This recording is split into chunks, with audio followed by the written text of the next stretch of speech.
Muy buenas tardes. En primer lugar, quiero agradecer la invitación de la Auditoría Superior de la Federación a este importante coloquio con enfoque jurídico de las OFIs.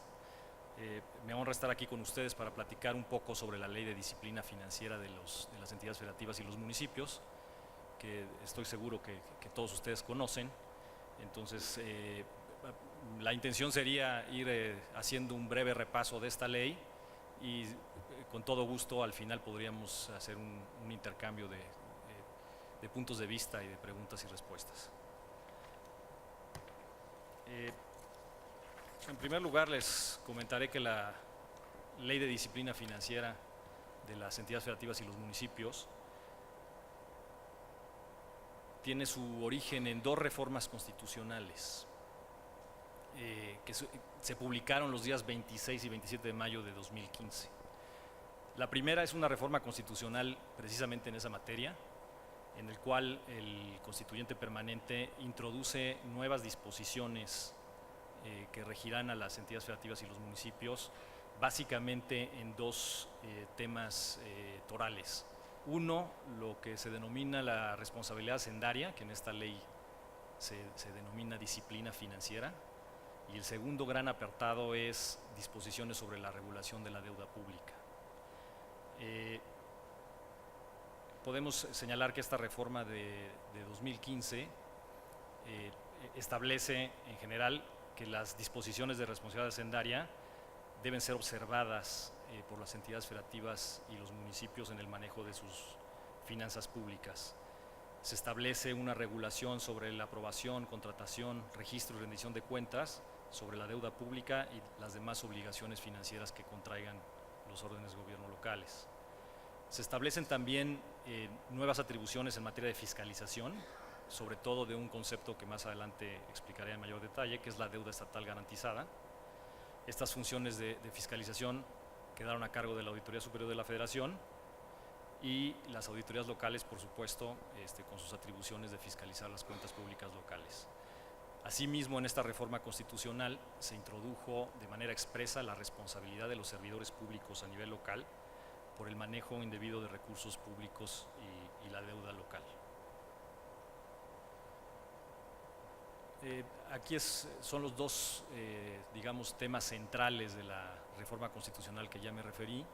El principio de estabilidad de las finanzas públicas, que se establece en el artículo 25 constitucional, señalando que los tres órdenes de gobierno tienen que hacer sus presupuestos con base en este principio, que es de la mayor relevancia para que las políticas públicas puedan ser sostenibles en el mediano, corto y largo plazo.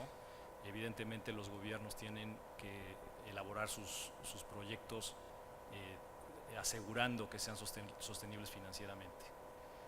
Y por otro lado se establece una facultad para el Congreso de la Unión para expedir leyes en materia de responsabilidad hacendaria para los tres órdenes de gobierno que tienen que estar alineadas con este principio de estabilidad de las finanzas públicas. En relación con la deuda pública, la reforma de disciplina financiera establece la facultad del Congreso para regular varias cuestiones sobre la deuda pública local. Por ejemplo, la posibilidad de la Federación de otorgar garantías sobre la deuda local, lo que se denomina deuda estatal garantizada, las bases generales para que puedan los estados incurrir en endeudamiento, los límites y modalidades para afectar sus participaciones, la obligación de inscribir y publicar todos los financiamientos y todas las demás obligaciones en un registro público único, el establecimiento de un sistema de alertas sobre el manejo de la deuda pública, las sanciones aplicables a los servidores públicos y finalmente el establecimiento de una comisión bicameral para dar seguimiento a los, que también me referiré más adelante, a los convenios que se firmarían entre la Federación y los estados en caso de que la Federación otorgue su garantía sobre el endeudamiento local. Adicionalmente, en materia de deuda, los estados y municipios solamente pueden destinarlos para inversiones públicas productivas o para su refinanciamiento o reestructura. Aquí cabe señalar que este concepto de inversiones públicas productivas ya existía en la Constitución de manera anterior a esta reforma, y se añadieron los conceptos de refinanciamiento y reestructura que no estaban contemplados de manera expresa. La siguiente regla es en cuanto a la aprobación por parte de los congresos locales del endeudamiento. Se estableció una aprobación calificada de 2/3 partes de los miembros presentes, con ciertos requisitos que deben cubrirse antes de aprobarla, es decir, que se haga un análisis del destino de estos financiamientos, que se analice la capacidad de pago y en caso de que se establezca una garantía o fuente de pago, también que se haga un previo análisis por parte del Congreso local. Se establece la regla de manera expresa a nivel constitucional que no puede destinarse el financiamiento a cubrir gasto corriente. Sin embargo, se establece la posibilidad de que sí se puedan destinar ciertos financiamientos de corto plazo para cubrir necesidades urgentes de operación de estados y municipios. Aquí la regla es que no pueden contratarse estos financiamientos de corto plazo durante los últimos 3 meses de la administración que esté en ese momento en el estado o el municipio. Se tienen que liquidar también dentro de esos 3 meses y la explicación es que lo que se buscó en esa disposición es que no se hereden, digámoslo así, a las siguientes administraciones, pues cierto nivel de obligaciones que hacen en ocasiones muy difícil a los nuevos gobiernos iniciar su gestión. En materia de funciones de fiscalización, esta reforma constitucional establece como competencia de la Auditoría Superior de la Federación fiscalizar las garantías que otorga el gobierno federal en el caso de la deuda estatal garantizada, y a su vez la Auditoría Superior de la Federación tiene la atribución para fiscalizar que el destino que se dé a los recursos obtenidos de esos financiamientos sea precisamente para inversión pública productiva. Evidentemente las auditorías locales mantienen sus atribuciones de fiscalizar las acciones de estados y municipios en materia de fondos, recursos locales y deuda pública. Y finalmente lo que ya había yo comentado, que de manera expresa se establecen responsabilidades de servidores públicos locales. El día 27, el día siguiente a la publicación de esta reforma constitucional, se publica la reforma constitucional en materia anticorrupción, que incluye algunos conceptos adicionales que tienen incidencia directa en la disciplina financiera de los estados y municipios. En este sentido, pues esto es un cambio completamente de paradigma, ¿no? El hecho de que se haya facultado la Auditoría Superior de la Federación para fiscalizar participaciones federales. Incluso yo a título personal creo que esto afecta el diseño de la federación y sus repercusiones las estaremos viendo en los próximos años. Se establece expresamente que la Auditoría Superior de la Federación fiscaliza directamente el gasto federalizado. No voy a ahondar en este tema porque sé que después de mi participación van a exponer al respecto, pero solamente haría yo la distinción que lo que dice la Constitución es que la Auditoría Superior de la Federación hace directamente la fiscalización del gasto federalizado y puede convenir con los estados la fiscalización de las participaciones. Evidentemente la Auditoría Superior de la Federación o cualquier otra institución no podría darse abasto para poder fiscalizar la totalidad de los gobiernos federal y locales. Hay otras atribuciones de la Auditoría Superior de la Federación donde se refuerzan sus capacidades para fiscalizar en tiempo real, para investigar las irregularidades y promover fincamiento de responsabilidades. Se adelanta la fecha de presentación de las cuentas públicas para que sea la misma fecha en todas las entidades federativas, al 30 de abril. Se establece expresamente que deben tener carácter público los informes de auditoría y como todos ustedes lo saben y entiendo que ya también platicaron al respecto, pues hay un nuevo sistema de responsabilidades administrativas de los servidores públicos que tiene un catálogo único a nivel nacional de conductas, de sanciones y un procedimiento único también para investigar y sancionar las responsabilidades administrativas. Y ahora sí paso a la ley de disciplina. Aquí me gustaría destacar en primer lugar que la ley de disciplina financiera tiene el carácter de una ley general. Si bien no está regulada en esta ley la federación, la disposición constitucional que le da la atribución al Congreso de la Unión para legislar en la materia, dispuso que tiene la atribución para establecer leyes, así en plural, para regular la disciplina financiera en los 3 órdenes de gobierno. Entonces, la federación se rige por la Ley Federal de Presupuesto y Responsabilidad Hacendaria y los gobiernos de las entidades federativas y los municipios por esta ley de disciplina financiera. Son los 2 apartados que ya había yo comentado, que son, digamos, los 2 pilares de esta ley.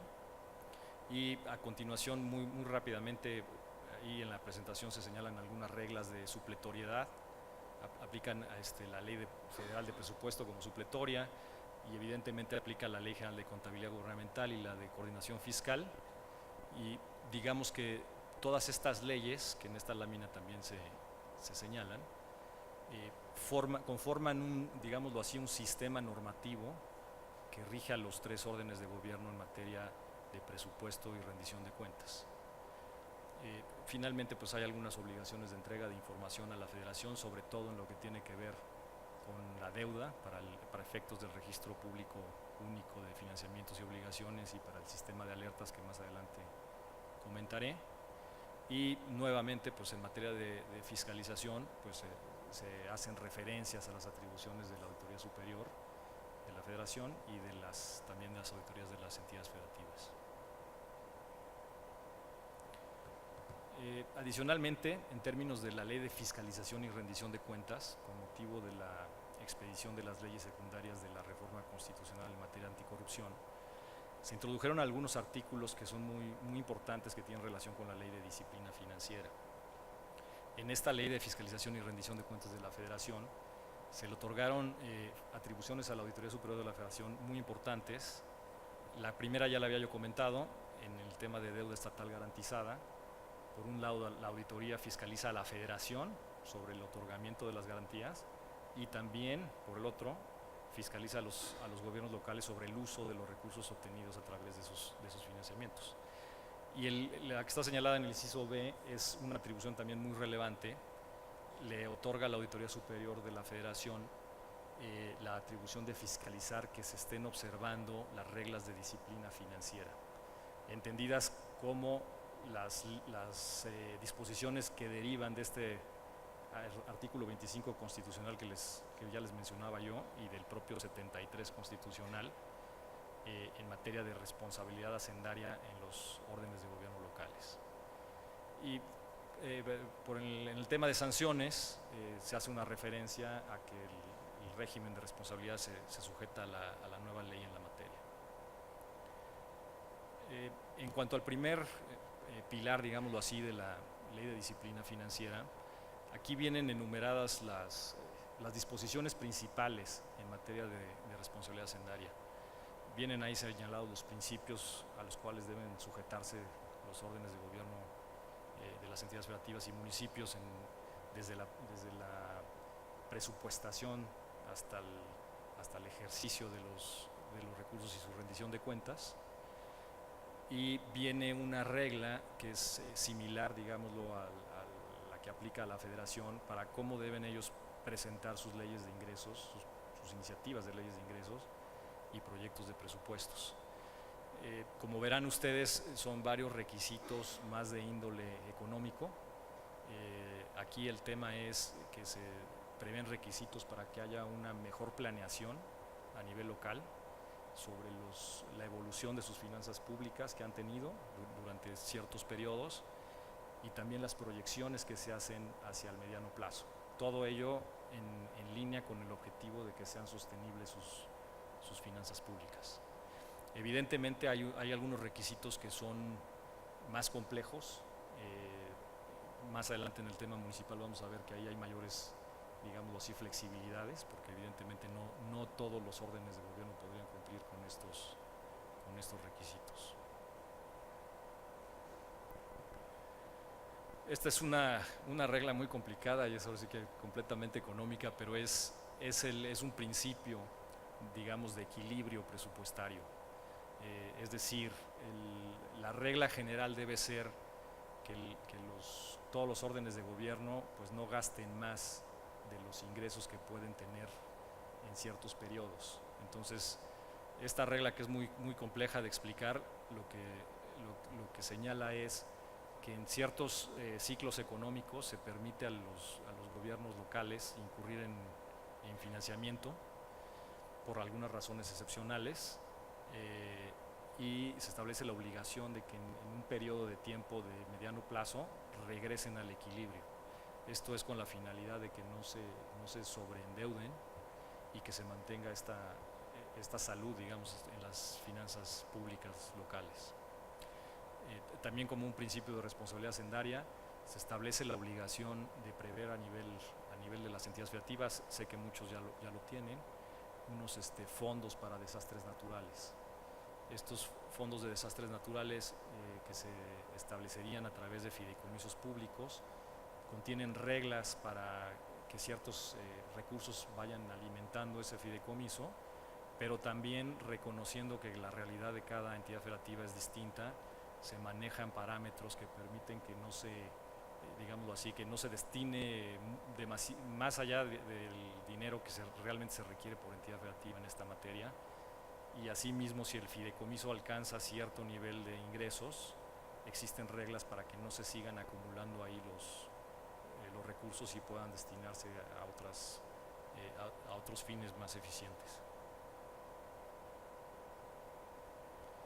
Otros principios de responsabilidad hacendaria son en materia de incrementos en el gasto, con un fraseo que nos han hecho notar compañeros de ustedes aquí presentes.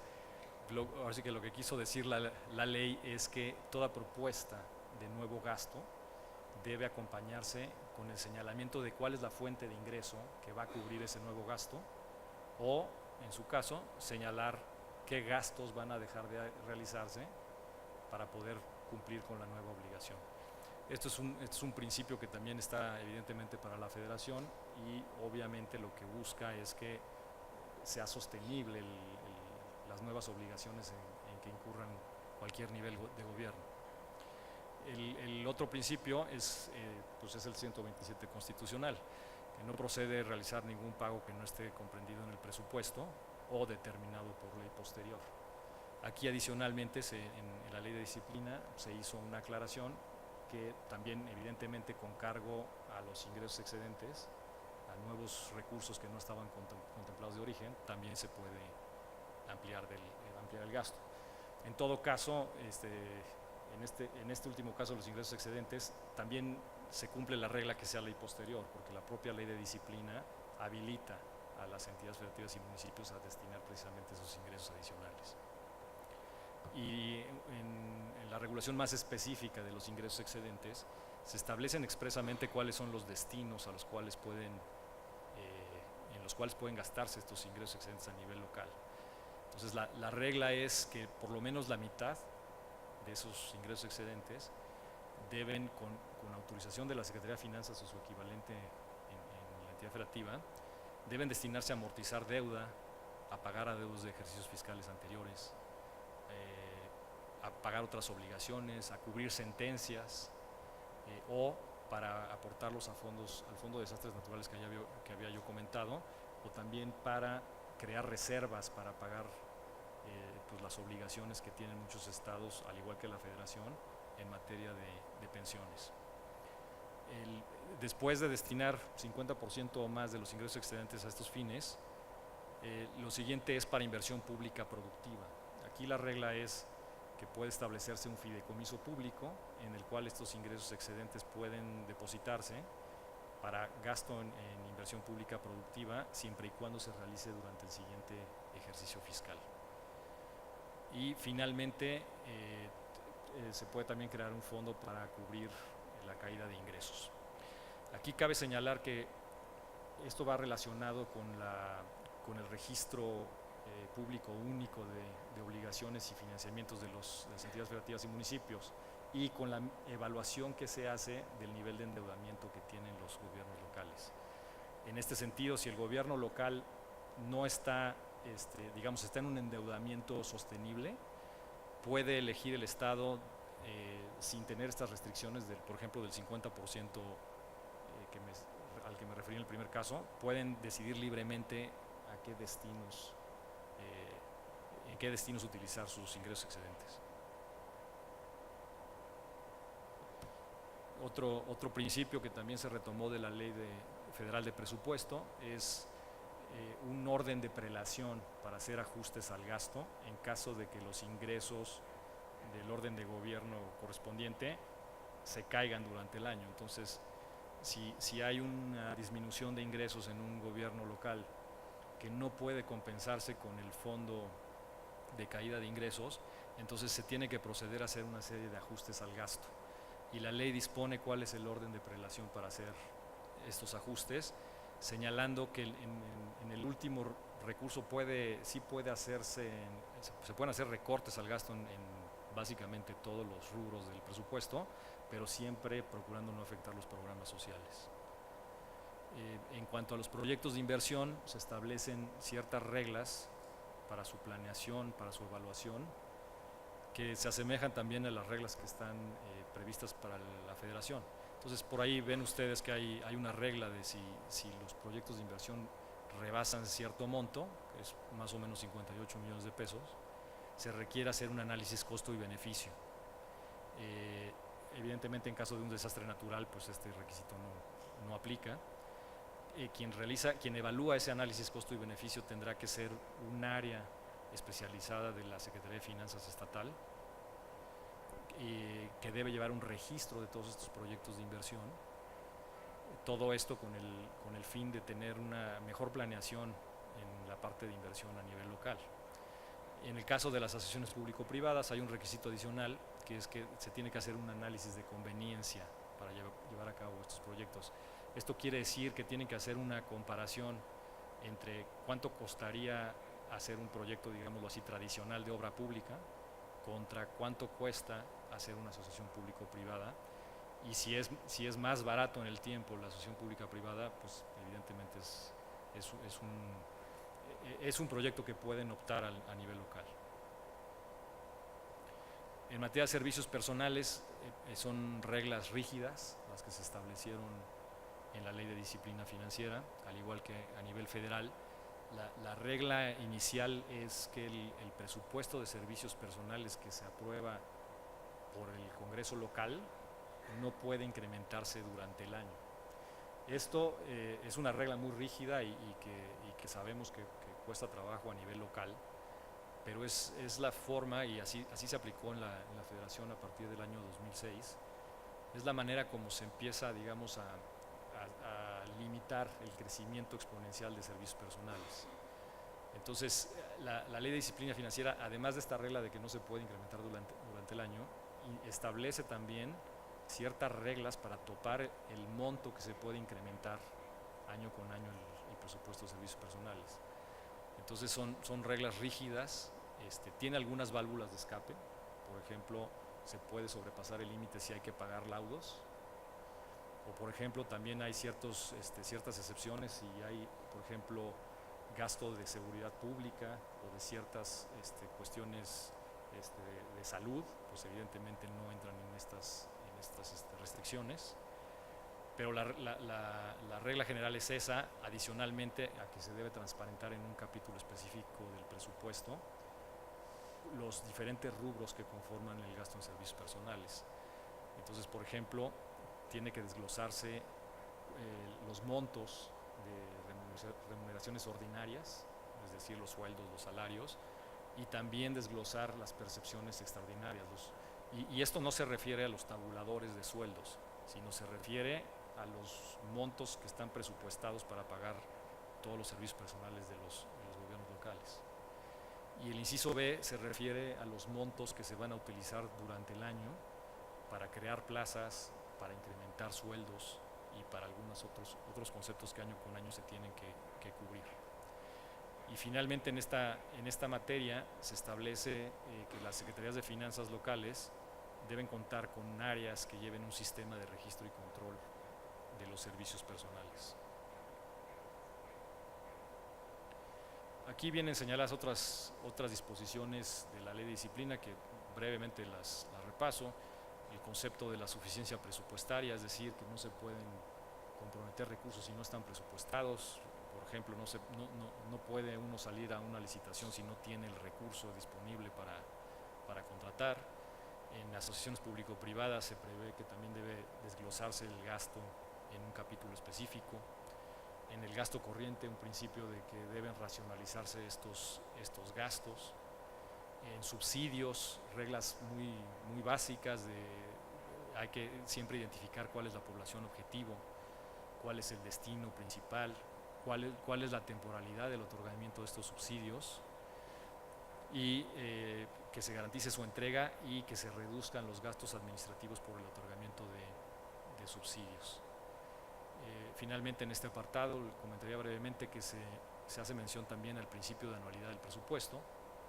Igual que a nivel federal, pues no procede realizar pagos sobre un presupuesto que ya concluyó, salvo los que ya hayan sido devengados y debidamente contabilizados al 31 de diciembre del ejercicio anterior. Y en este sentido se establece un tope para las denominadas adeudos de ejercicios fiscales anteriores, es decir, se puede presupuestar en el año siguiente hasta el 2% de los ingresos totales del orden de gobierno correspondiente para cubrir estas obligaciones que quedaron pendientes de pago del ejercicio anterior.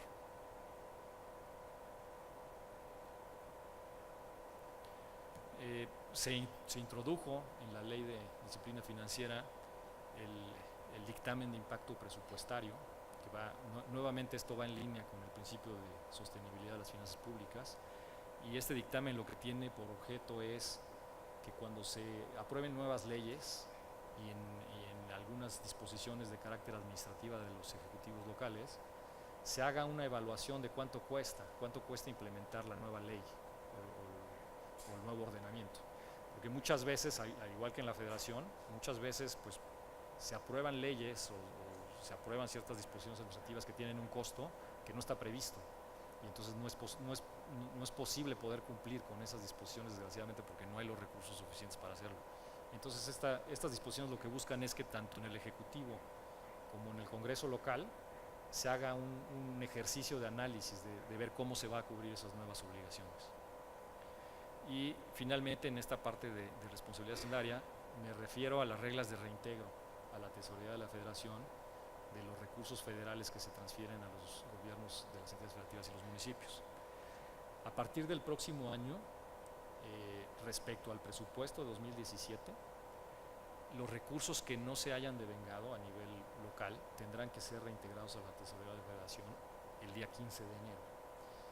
Y aquí quedan contemplados el ramo 33, el gasto reasignado, los subsidios, el gasto del seguro popular, en fin, todo recurso federal que se transfiera, que no se devenga el 31 de diciembre, la regla general es que tiene que ser reintegrado a la tesorería el 15 de enero. Hay excepciones. La primera excepción es que puede haber recursos que sí se devengaron pero no pagaron en el ejercicio anterior. Entonces, ahí hay un plazo adicional. Entonces, se permite que en el primer trimestre del siguiente ejercicio se puedan cubrir esos gastos no pagados. Igualmente, como excepción, es gastos que sí se comprometieron, también se permite este plazo del primer trimestre del siguiente ejercicio. Y por comprometido es básicamente pues, que ya se hayan adjudicado y celebrado los contratos correspondientes. Entonces aquí tienen un plazo adicional de 3 meses.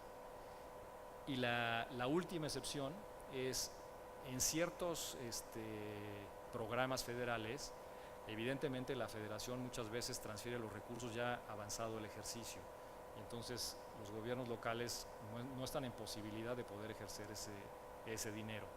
Entonces en ese sentido se prevé que en esos programas que se van definiendo durante el año, hacia finales se les entrega el recurso, se puedan establecer convenios entre la federación y los gobiernos locales para que se establezca un plazo de ejecución de esos recursos, que puede ir más allá de ese trimestre que estaba yo señalando anteriormente.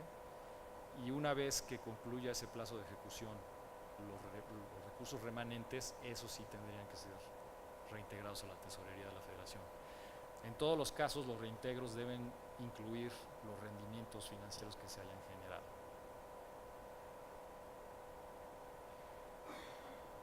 En el caso de los municipios, viene una disposición muy similar a la de los estados en relación a cómo deben presentar sus iniciativas de leyes de ingresos y presupuestos, con una mayor simplificación evidentemente. Por ejemplo, las proyecciones de 3 años, en el caso de municipios que tengan una población menor a 200,000 habitantes, pues se les requiere nada más que hagan una proyección del siguiente ejercicio fiscal y que cuenten siempre con el apoyo técnico de la Secretaría de Finanzas local o su equivalente para poder cumplir estos requisitos. Los demás requisitos en términos generales son iguales a la de los estados, con plazos distintos de proyecciones de finanzas públicas. Aquí también viene la regla del equilibrio presupuestario, que ya no me detengo en ese, ya lo traté de explicar lo mejor que pude en el caso de los estados. Viene también una regla de los adeudos de ejercicios fiscales anteriores, en este caso es de 2.5%, en los estados era de 2%. Y en las reglas para el ejercicio del presupuesto les aplican todas las que acabamos de comentar, excepto las de desastres naturales, la del dictamen de impacto presupuestario, y en los municipios menores de 200,000 habitantes tampoco requieren tener un área encargada de evaluar proyectos de inversión. El segundo pilar de esta ley de disciplina financiera es la parte de deuda y obligaciones. Aquí digo, hay disposiciones constitucionales que todos ustedes conocen, que ya incluso estaban antes de la reforma, que se replican en la ley, por ejemplo que no se puede contratar con gobiernos extranjeros, tampoco en moneda extranjera. Aquí otra vez se aclara que además de inversiones públicas productivas, los destinos pueden ser refinanciamiento o reestructura de la deuda.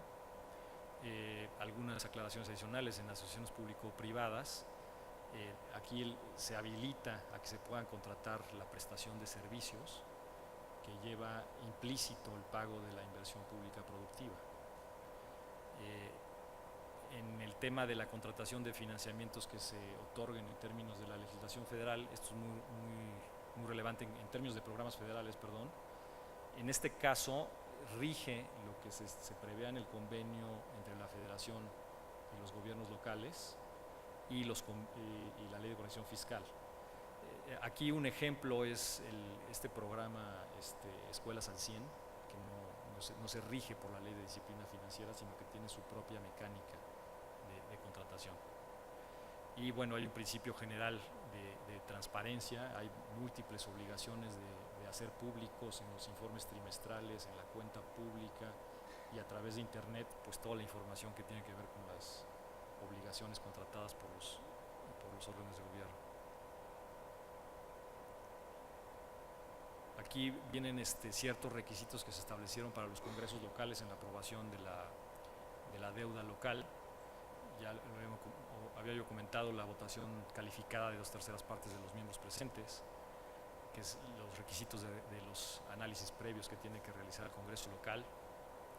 Y aquí hay una regla para refinanciamiento o reestructura, que en este caso no se requiere ir al Congreso local para obtener esta autorización de refinanciamiento o reestructura, siempre y cuando se cumplan los requisitos que se señalan.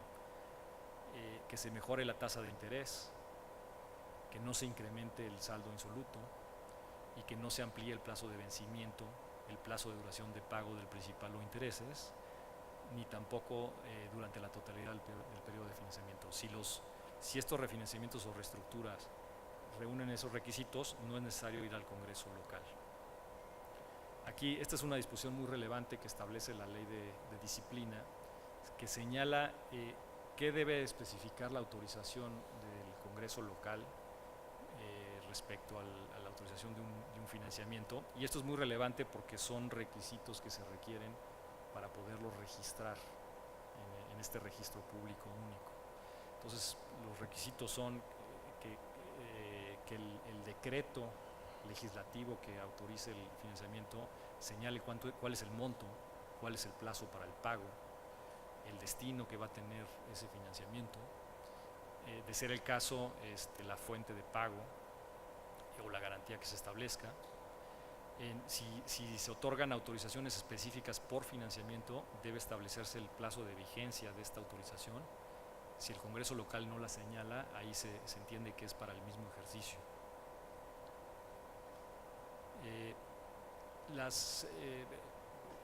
Bueno, mejor en la parte del registro público único ahondo un poquito más en esos requisitos. Ahora brevemente les comento que la Constitución estableció que la contratación de deuda, además de contar con esta aprobación del Congreso local en esos términos, tiene que contratarse bajo las mejores condiciones de mercado. Y lo que hace la Ley de Disciplina Financiera es establecer, también dependiendo del monto del financiamiento y de sus características, cómo se cumple ese requisito constitucional de las mejores condiciones de mercado. En principio hay que señalar que la ley es expresa al decir que la responsabilidad de que la contratación de estos financiamientos se dé bajo mejores condiciones de mercado es responsabilidad directa del secretario de Finanzas o del tesorero municipal o de sus equivalentes.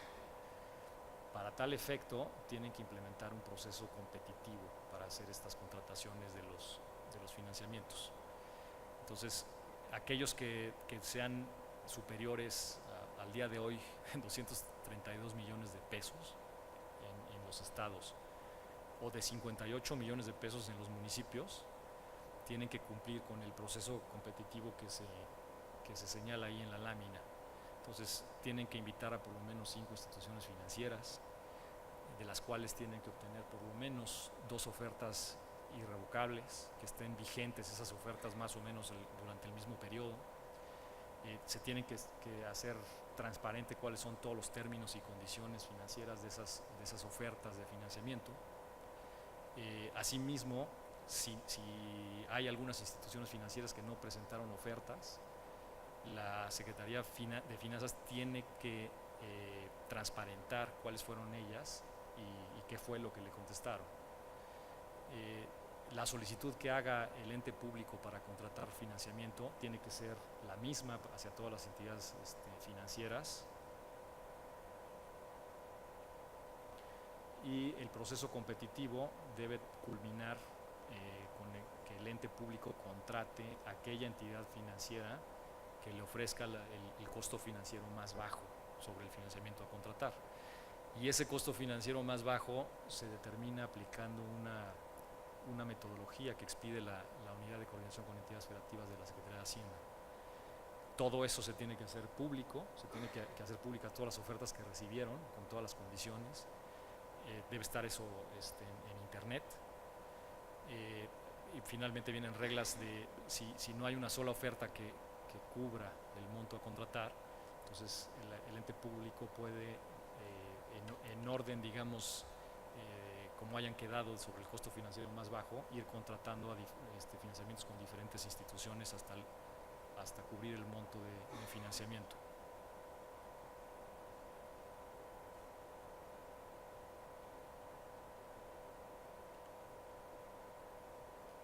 Creo que está todo. ¿Está todo?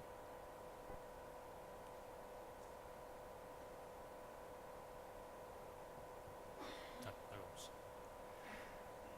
Los procesos competitivos, cuando son montos menores a los que señalé anteriormente, son básicamente el mismo proceso competitivo, pero con menos instituciones financieras y con el requerimiento que se presente por lo menos una oferta irrevocable. En arrendamientos financieros y asociaciones público-privadas se aplica ese procedimiento, haciendo obligatorio igualmente transparentar todos los conceptos que representen un costo financiero para los entes públicos. También hay reglas para el mercado bursátil, que evidentemente es un proceso diferente a la contratación de los financiamientos tradicionales. Aquí también la regla general es transparentar todos los costos asociados a estas colocaciones y también justificar por qué se opta por el mercado bursátil y no a través de un financiamiento tradicional.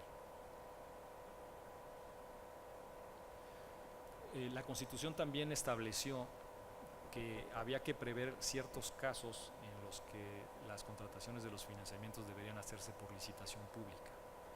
Entonces, la ley de disciplina financiera establece que es obligatoria la licitación pública cuando los proyectos, cuando los financiamientos excedan 100 millones de UDIs, más o menos 580 millones de pesos, excepto los que se llevan a cabo a través del mercado bursátil. En este caso, el proceso se debe realizar públicamente, de manera simultánea, es decir, se deben recibir las propuestas de financiamiento el mismo día en un proceso de licitación previamente establecido, y la institución ganadora se debe dar a conocer en 2 días hábiles siguientes a la recepción de estas propuestas. En todo caso, aquí también hay que transparentar pues todas las ofertas que se recibieron. En las obligaciones a corto plazo, estos son, como recordarán ustedes, los financiamientos que se otorgan por periodos de 1 año para resolver pues presiones de gasto de los gobiernos locales. Aquí tampoco se requiere ir al Congreso local para poder contratar estos financiamientos, siempre y cuando se reúnan esos requisitos.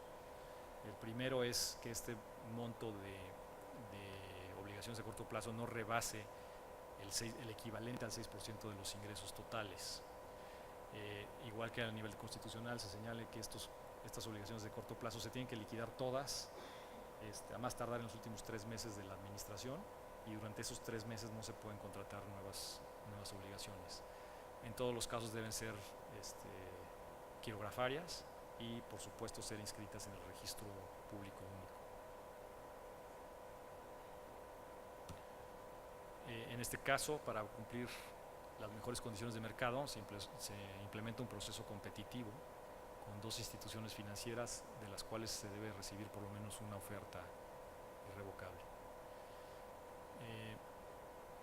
Bueno, básicamente ahí se señala que en los informes trimestrales debe reportarse los importes que se contrataron, las tasas, el plazo, las comisiones y cualquier costo relacionado, así como la tasa efectiva. Y estos financiamientos de corto plazo, la regla general es que no se pueden refinanciar o reestructurar, salvo a plazos mayores de 1 año, o aquellas destinadas a inversión pública productiva.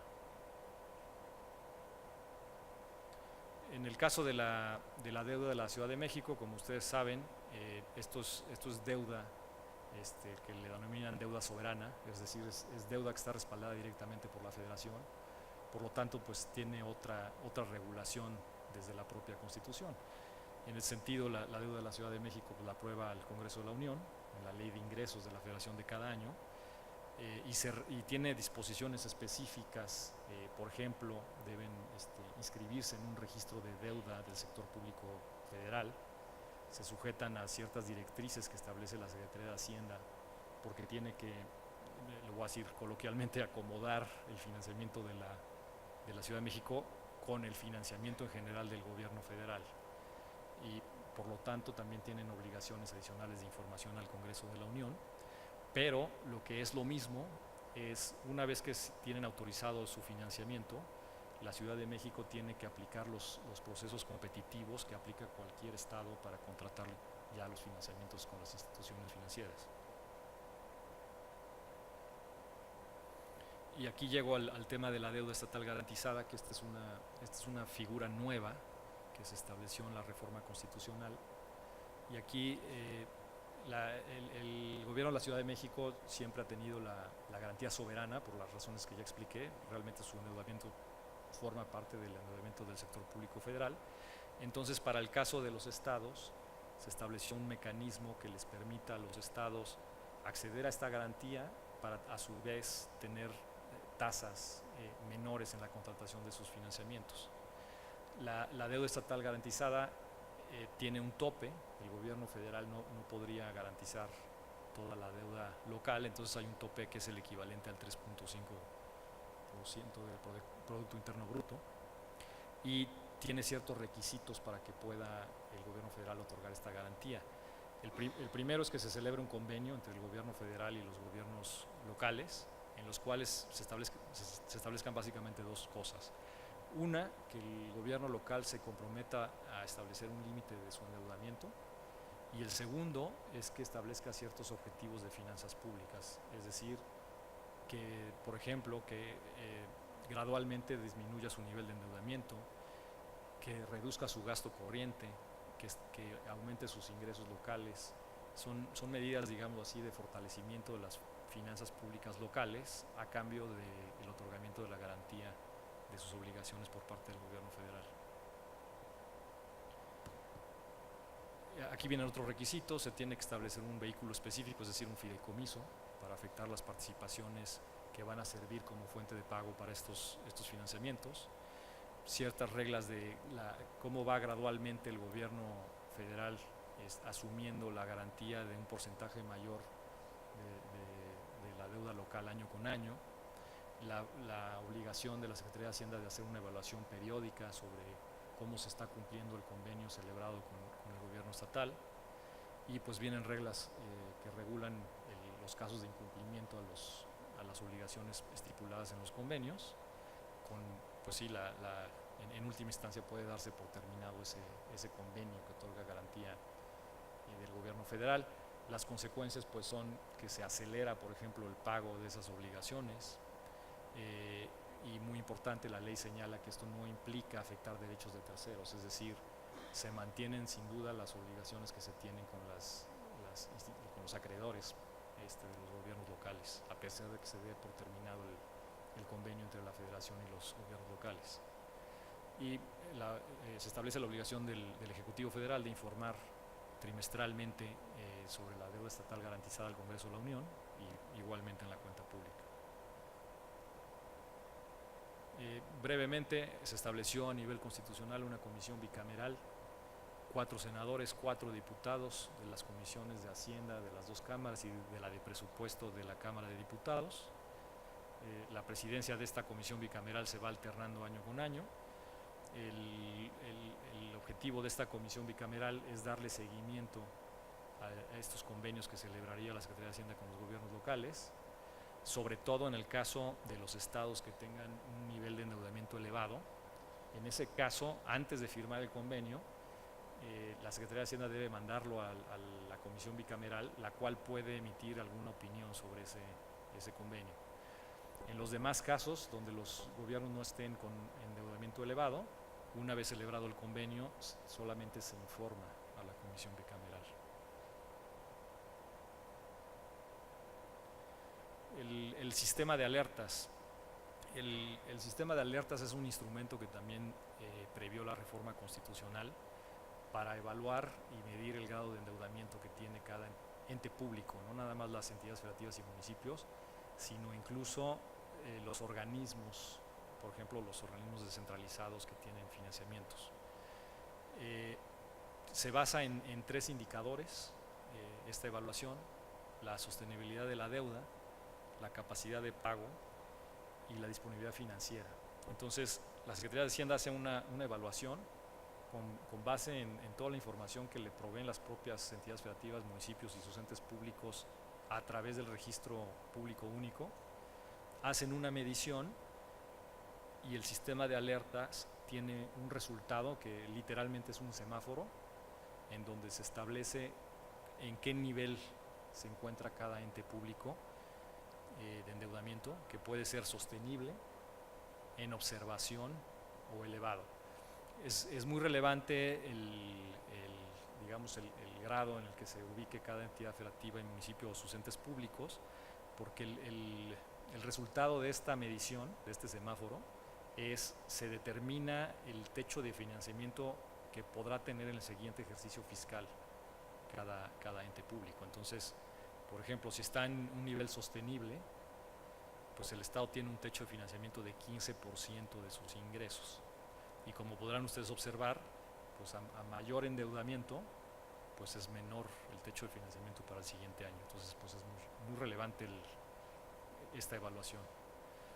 En los casos excepcionales que están previstos en la propia ley para incurrir en un mayor déficit, se puede variar esos porcentajes, pueden ser mayores, pero esos casos excepcionales son muy precisos. Un ejemplo de ellos es si hay una caída del Producto Interno Bruto en el país, que eso reduzca las participaciones que le corresponden a un a una entidad federativa o municipio. Entonces, la ley permite que se pueda endeudar, digámoslo así, un poco más el orden de gobierno local para compensar esa caída de participaciones y no afecte pues el crecimiento del propio estado o del municipio. Pero esos casos excepcionales sí son verdaderamente reducidos. Quienes no tengan financiamientos y obligaciones inscritos, si requieren que se les haga una evaluación del sistema de alertas, tienen que entregar la información correspondiente. Y aquí aclaro, la evaluación del sistema de alertas se hace con la información que está inscrita en el registro público único.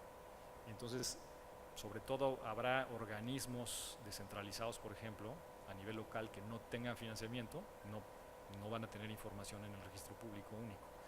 Pero si quisieran ellos tener una evaluación, van a tener que proporcionarle a la Secretaría de Hacienda pues toda la información financiera para que puedan determinar en qué nivel caería de estos tres que acabo de describir.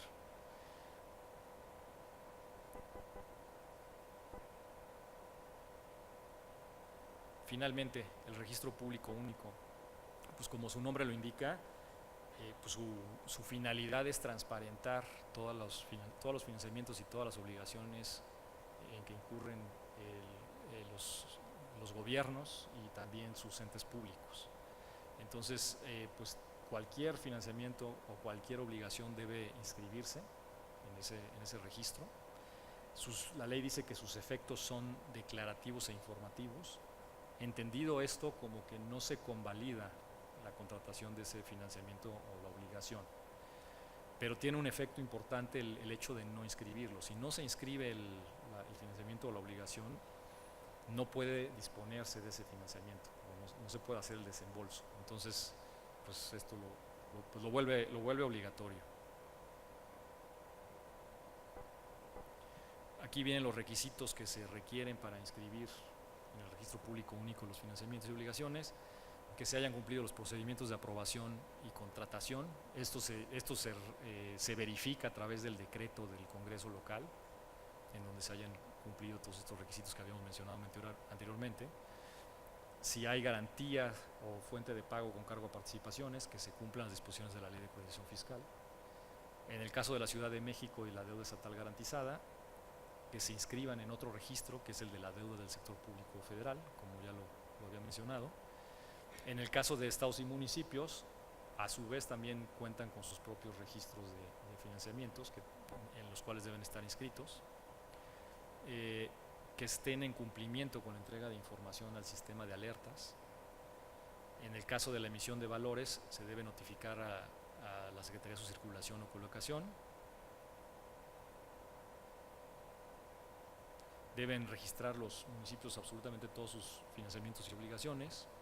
El inciso H, y creo que es de especial interés para ustedes, es presentar la opinión de las entidades de fiscalización locales que el ente público está en cumplimiento de sus obligaciones de presentación de la información financiera en términos de la Ley General de Contabilidad Gubernamental.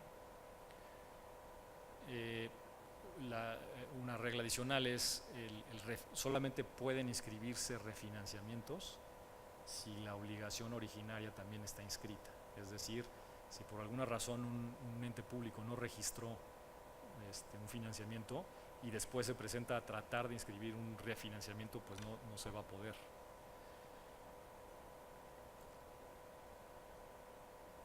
Aquí hay unas reglas ya específicas para el tema de asociaciones público-privadas. La regla para solicitar la cancelación en el registro público único es que el acreedor manifieste que se ha cubierto la obligación o que nunca se dispuso de ese financiamiento, y se faculta a la Secretaría de Hacienda para que pueda solicitar información a la Comisión Nacional Bancaria y de Valores para conciliar la información que tiene inscrita con la que está en las entidades financieras. Finalmente, el registro está disponible en internet, se actualiza diariamente. La Secretaría de Hacienda debe elaborar reportes de información específicos para difundir en internet, hacer análisis un poco más profundos de las obligaciones y los financiamientos contratados. Y finalmente, pues las entidades federativas y los municipios deben entregar al registro público único de manera trimestral la información que sea necesaria para que siempre esté actualizada la información del registro.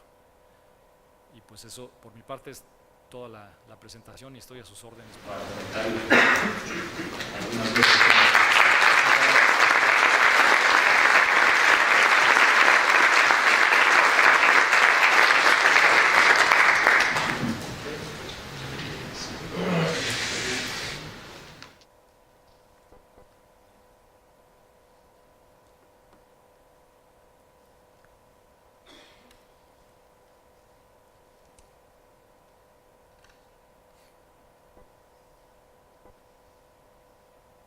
Guillermo, muy buenas tardes. Gracias por participar. Primero que nada, reconocer la ley de disciplina financiera una legislación que viene a aportar a las entidades federativas, viene a aportar al control, a la rendición de cuentas, a la disciplina financiera. Sin embargo, hay algunas dudas que en lo personal tengo y sobre todo en este rol de fiscalización que quisiera platicar contigo de escuchar tu punto de vista. El primero tiene que ver con el tema de los ingresos excedentes, su destino. En particular, tratándose también entre organismos públicos descentralizados, si va a requerir de la autorización de la Secretaría de Finanzas, como dice la norma, esta autorización se estaría refiriendo al Secretario de Finanzas del Estado o al Secretario de Finanzas del ente público, toda vez que tomando en cuenta el artículo primero que se aplica a todos los entes públicos. Y en la segunda parte, pues, si el tema de los ingresos excedentes con destino específico sería aplicable también para los organismos públicos descentralizados. Y en contrapartida, el tema de servicios personales, estaría la obligación de los pagos de servicios personales de los organismos públicos descentralizados, también siendo obligación de la Secretaría de Finanzas controlarlo a través de un sistema centralizado. Y en el tema de servicios personales, reconocer que si bien la parte federal tiene una rigidez en su nombre, en la parte subnacional hay algunos recursos federales que están específicamente financiando temas de servicios personales. Entonces entremos una contraposición de la norma. La ley es muy rígida, dice una vez aprobado el presupuesto de egresos no podrá proceder incrementos en la partida de servicios personales. Entonces ahí, ¿cómo está coadyuvando con eso? Gracias. Muchas gracias. Y trataré de ser breve en la respuesta también. La disposición que señala que el secretario de Finanzas autoriza los destinos de los ingresos excedentes no va en el sentido de que sea el propio titular de la Secretaría quien tenga que autorizar. Sin embargo, sí, la ley lo que dispone es que todos los entes de la administración pública centralizada y descentralizada local sí deben requerir esta autorización. A nivel federal, una vez aprobado el presupuesto de las entidades prestatales, cuando obtienen recursos adicionales a los proyectados y los quieren ejercer, siempre se requiere la autorización de la Secretaría de Hacienda. Y es la misma lógica, ¿no?, en esa parte. El destino específico de los organismos públicos descentralizados, sin duda los gobiernos locales, al igual que el federal, podría establecer destinos específicos para, por ejemplo, el cobro de ciertos derechos, ¿no? Entonces, en términos de ley se tendrán que destinar a la institución para la cual están autorizados, pero a nivel federal, a pesar de que tengan ese destino específico, se requiere la autorización para ampliar el gasto del ente público. Y la verdad es que esa es una disposición igualmente de disciplina financiera, ¿no?, para que digamos que no se vuelen los techos de gasto y se mantenga ese orden. En el tema de los servicios personales, igualmente, ¿no? O sea, no es la intención que sea el propio secretario de Finanzas el que caso por caso autorice. Sin embargo, a lo que va orientada la ley de disciplina es que en los presupuestos locales, cuando los apruebe la legislatura, sí tendría que venir identificado la totalidad de los recursos que van a gastarse en ese rubro. O sea, incluso sí tendrían que estar previstos los recursos federales que se destinan a servicios personales. que en principio deberían ser solamente, por ejemplo, los del sector del sistema de protección social en salud, y hay una parte también del ramo 33 que es el de seguridad pública. En principio esos son los únicos rubros bueno, y educación por supuesto, son los únicos rubros en principio que debería pagar la Federación en materia de servicios personales. Sin duda, pues esto es un periodo difícil de transición. La Federación también lo vivió en su momento para ir, digamos, cambiando la forma de operar los presupuestos, pero sí, la finalidad sí es en ese sentido en la ley de disciplina. Gracias.